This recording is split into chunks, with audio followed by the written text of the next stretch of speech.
बिस्मिल्लाहिर्रहमानिर्रहीम। अस्सलाम वालेकुम। आज हम पढ़ेंगे ट्रेसपास टू द पर्सन का पार्ट 2। जैसे कि हमने पार्ट 1 में अससाल्ट पढ़ लिया था। So today we will discuss about the battery and फास्ट imprisonment.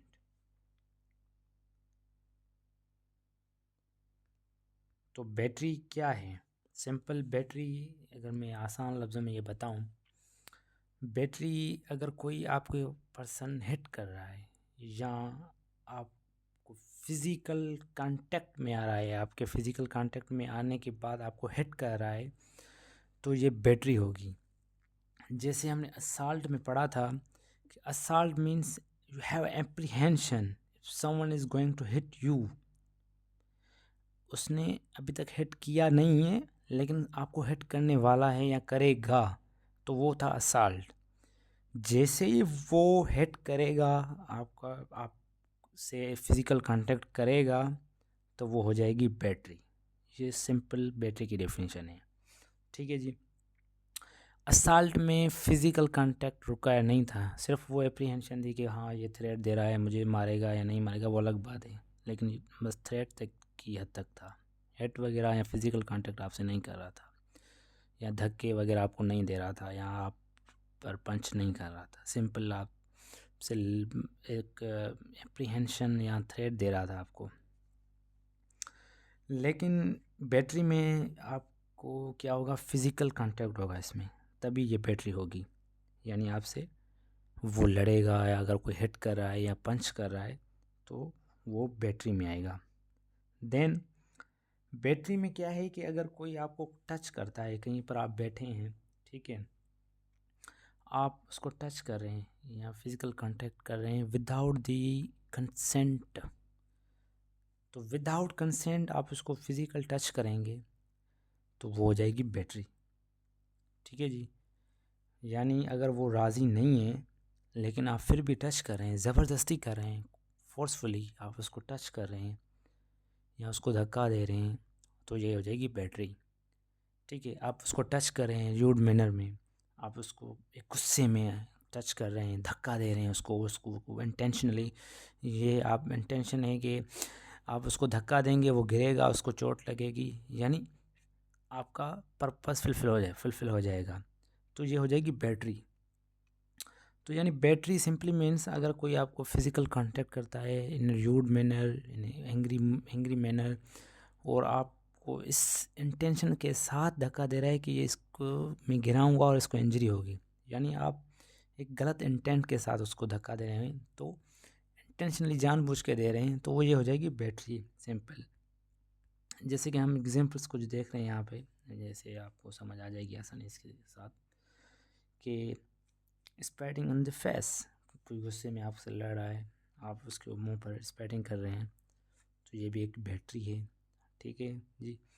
Then taking a person by the collar, आप किसी के कॉलर पकड़ रहे हैं विदाउट देयर कंसेंट, तो ये भी एक बैटरी हो जाएगी, यानी आप बैटरी कमिट कर रहे हैं।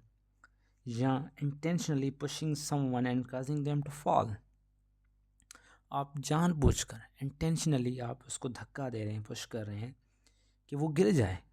ज़ाहिर सी बात है, आप ज़ोर से धक्का देंगे तो वो गिरेगा, उसको इंजरी होगी।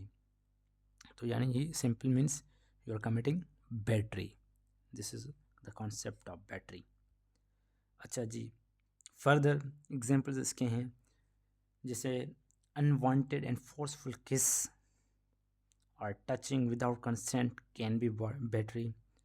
यानी आप कोई किसी के साथ आप किस कर रहे हैं विदाउट देयर कंसेंट, फोर्सफुली, वो आपके साथ किस नहीं करना चाह रहा लेकिन आप फोर्सफुली उसके साथ किस कर रहे हैं, तो this is also you are committing the battery.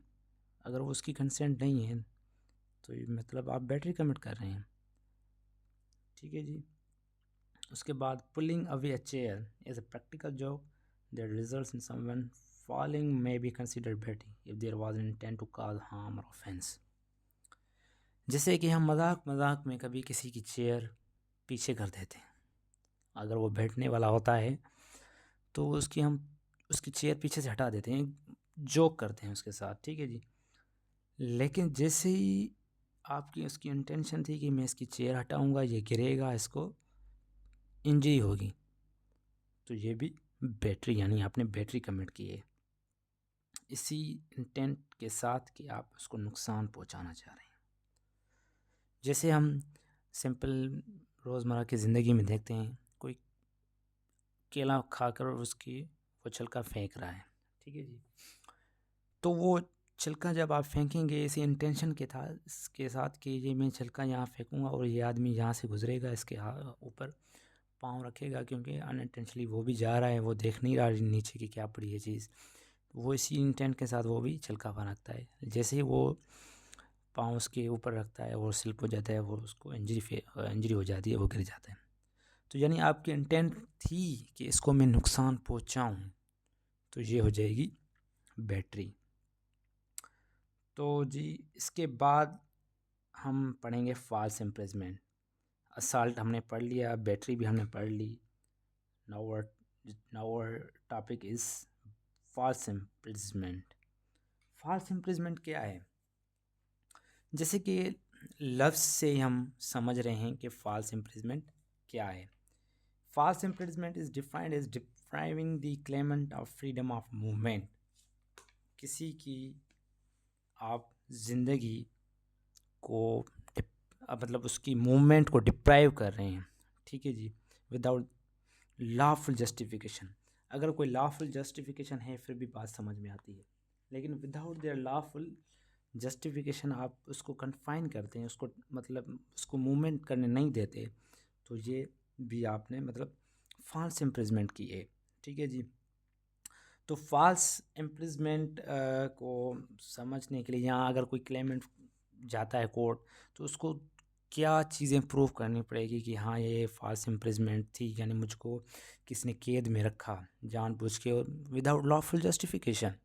तो अगर कोई ऐसी चीज़ करता है तो आपको दो चीज़ें प्रूफ करनी पड़ेंगी कोर्ट में कि आपके साथ फॉल्स इम्प्रिजमेंट हुई है। पहली तो कि किस आपको टोटल रेस्ट्रेंट किया गया था उस आपकी लिबर्टी को, आज़ादी को, यानी आपको किसी ने कमरे में बंद कर लिया, कहीं पर बिल्डिंग में बंद कर लिया, कहीं पर भी विदाउट देयर लॉफुल जस्टिफिकेशन, तो आप कोर्ट में ये प्रूव कर सकते हैं, ठीक है जी। और दूसरी बात ये है कि लॉफुल फॉल्स इम्प्रिजमेंट के लिए डिटेंशन लाजमी है, यानी आपको किसी ने कैद किया हो तभी आप फॉल्स इम्प्रिजमेंट का केस कर सकते हैं, वरना नहीं कर सकते, यानी अनलॉफुल किया हो वो भी, ठीक है जी।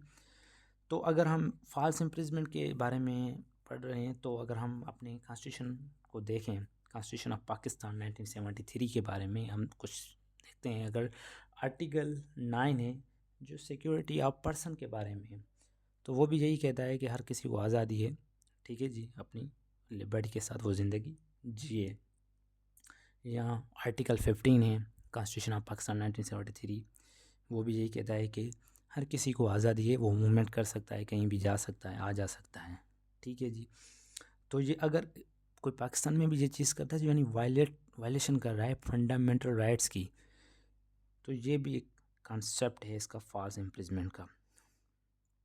अगर हम इसकी एग्जांपल्स देखें तो unlawfully detaining someone is in room against their will, मतलब किसी को आप अनलॉफुली डिटेन कर रहे हैं, उसकी मूवमेंट को डिप्राइव कर रहे हैं, यानी वायलेशन कर रहे हैं कॉन्स्टिट्यूशन की, उसकी आप ज़िंदगी लिव यानी आज़ादी को आप डिप्राइव कर रहे हैं, तो वो भी आपके खिलाफ केस कर सकता है। फिर यहाँ फॉल्स इम्प्रिजमेंट आप कर रहे हैं, फॉर एग्जाम्पल जैसे यहाँ पे लिखा हुआ है, false imprisonment can happen places like nursing home और hospital when someone is not allowed to leave the building if they want to go and there is no well reason for keeping them inside.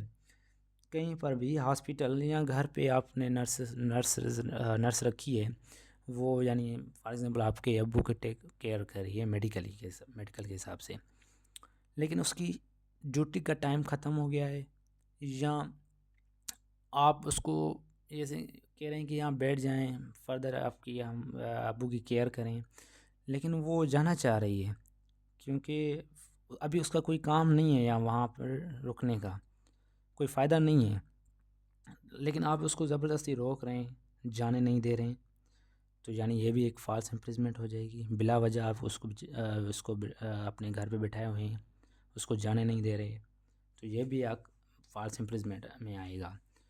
ठीक है जी। उसके बाद ये case था एक falls imprisonment का, भीम सिंह का वर्सेस जम्मू एंड कश्मीर।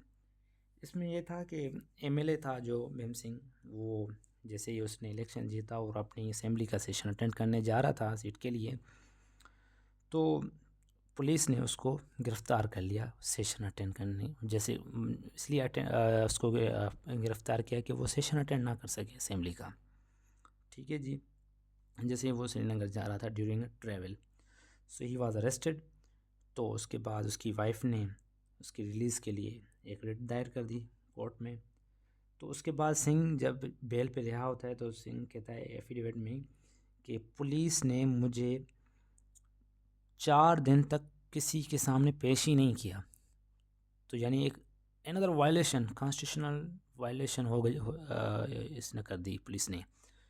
अगर हम अपने मुल्क की मिसाल लें पाकिस्तान की, तो हमारा कॉन्स्टिट्यूशन आर्टिकल 10 जो बताता है कि आपको 24 घंटे के अंदर अगर कोई आपको गिरफ़्तार भी करता है ना, लॉफुली भी करता है, लॉफुली करता है या अनलॉफुली, तो सबसे बड़ी बात अगर लॉफुली भी करता है तो पुलिस को कोर्ट के सामने उस बंदे को अपीयर करना है 24 घंटों के अंदर। ठीक है जी। अगर वो नहीं कर रहा तो मतलब वो वायलेशन कर रहा है उसके कॉन्स्टिट्यूशनल राइट की। तो ये हमारे कॉन्स्टिट्यूशन के हिसाब से बात थी। लेकिन जब उन्होंने उसको पेश नहीं किया मजिस्ट्रेट के सामने, 4 दिनों के बाद पेश किया, तो कोर्ट ने फाइंड किया कि इसकी कॉन्स्टिट्यूशनल राइट वायलेट हुई है। तो और बहुत सारी इरेगुलरिटीज़ थी, पुलिस जब उसको गिरफ़्तार कर रही थी बिला वजह उसकी राइट को वायलेट कर रही थी। और पुलिस का काम है प्रोटेक्ट करना, ना कि किसी को अबडक्ट करना। तो कोर्ट ने ये भी हेल्ड किया और वो कोर्ट ने कंपनसेट का आर्डर दिया कि पुलिस यानी स्टेट जम्मू एंड कश्मीर की 50,000 रुपया इस जजमेंट के बाद देगी एमएलए भीम सिंह को। तो ये आर्डर आया। सो जी ये था टॉर्ट लॉ के ट्रेसपास टू द पर्सन का टॉपिक, जो आज हमने कंप्लीट किया है। असाल्ट हमने पढ़ लिया, बैटरी हमने पढ़ी और हमने फॉल्स इम्प्रिजमेंट पढ़ी। तो ये तीनों टाइप्स थे इसके ट्रेसपास टू द पर्सन में। आई होप कि आपको ये काफ़ी हद तक क्लियर हो गया होगा। Thank you.